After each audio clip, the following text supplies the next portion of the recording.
What's going on, guys? Welcome back to a new video. Today we are going to talk about productivity. But hold on. I mean, that doesn't seem right. Like, what are you doing?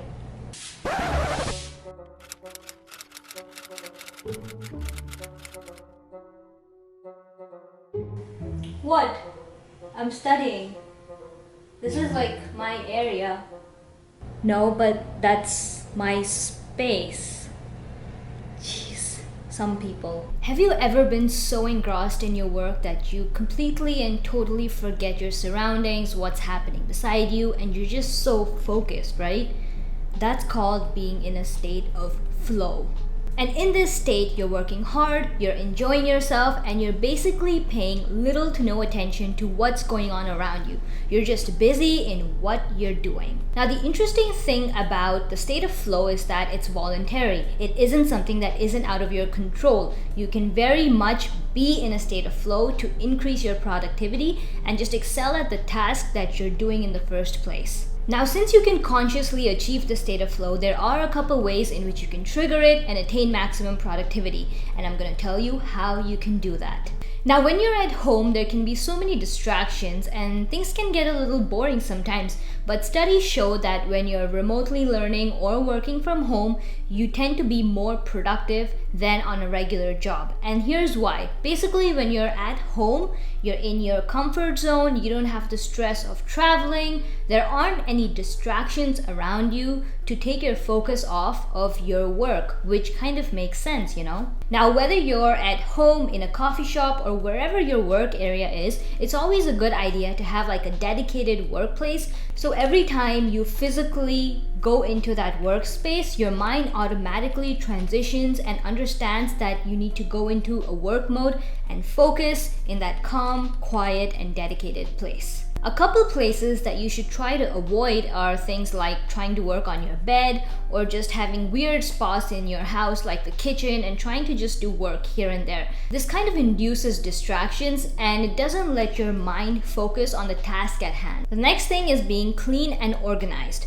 Now, your course materials should easily be accessible wherever you need them.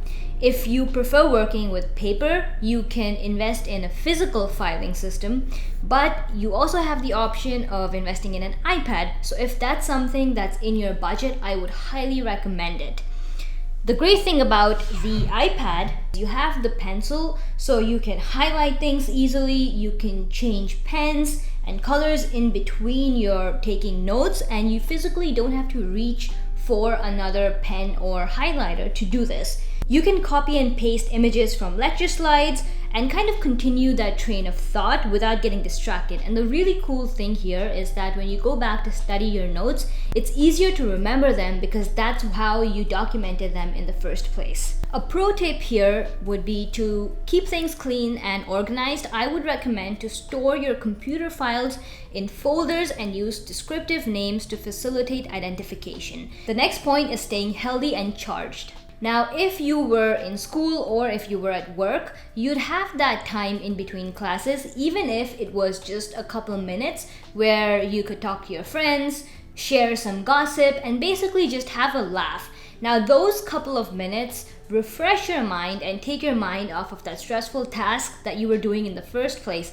And believe it or not, those couple minutes over an entire day, over a couple of days, and over a couple of months adds up to a lot. And your mind really needs that relaxation in between those intense study and focus sessions to just kind of cool down and just start back up again. So my point here would be when you're studying for long sessions, try to take a break in between. It may be as simple as just walking to your kitchen to get a glass of water or going outside for a couple of minutes to throw out the trash. Whatever it is, just get out of your workplace and give your eyes, your body, and your mind a little break from that tedious work and that focus session that you were in for so long. What are you doing? You're not supposed to be drinking Coke with your classes. Drink some water instead and stay hydrated. That's more like it. The next point is keeping distractions away. Now, research shows that in order to attain maximum productivity, you need at least 10 to 15 minutes of undivided focus and attention. This means that you have to eliminate all external distractions. You need to disable your phone notification and alerts, close those email tabs, social media tabs, and remove any distracting objects from your immediate surroundings. Or at the very least, you at least need to put your phone far, far away from your desk, a place where you just can't physically reach it, even if you were tempted to do so.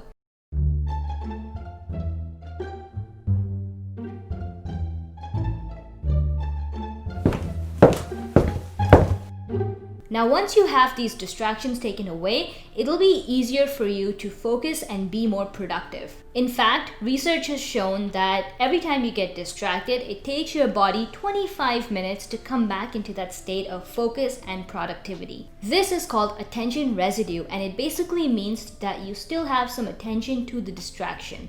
So it's important that you keep your distractions away from you, at least in a physical manner. Now, in addition to these external distractions, it's equally important to remove any internal distractions that you may have. Now, whenever you're stressed out or you have something on your mind, maybe it's a fight with a friend or some argument or basically anything that's just bothering you, it can be hard to focus and be productive on a task that you want to get done.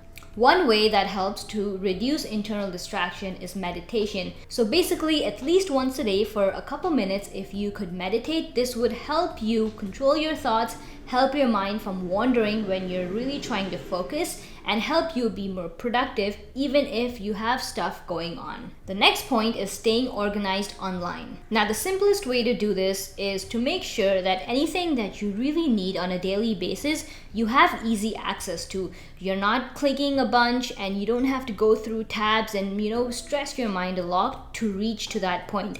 I'm talking about things like bookmarking sites that you often use in your research. Another example of a great app is this app called Notion. I personally use it to plan out my YouTube videos, and it's a great note-taking app because it lets you organize things the way that you want to. You can take school notes, plan out your entire week, and basically just have different tabs and notes within those tabs.